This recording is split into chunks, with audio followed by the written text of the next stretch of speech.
अस्सलाम वालेकुम। एक फेस वॉश दीजिएगा। फेस वॉश जी कौन फेस दें, ये दूसरा दें कोई पाकिस्तानी।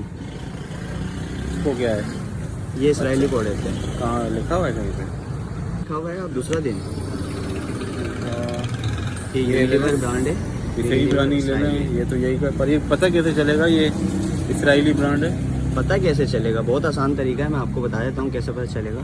सबसे पहले आपको no thanks application Play Store पे इजीली आपको मिल जाएगी, डाउनलोड करनी है इस तरह की। उसके बाद आपको ये प्रोडक्ट के पीछे बारकोड डला हुआ होता है,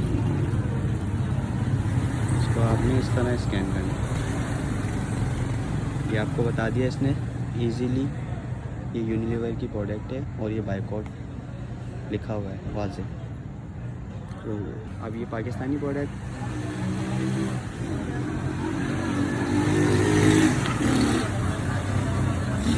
इस product is good for now. ठीक है, इजी तरीका है।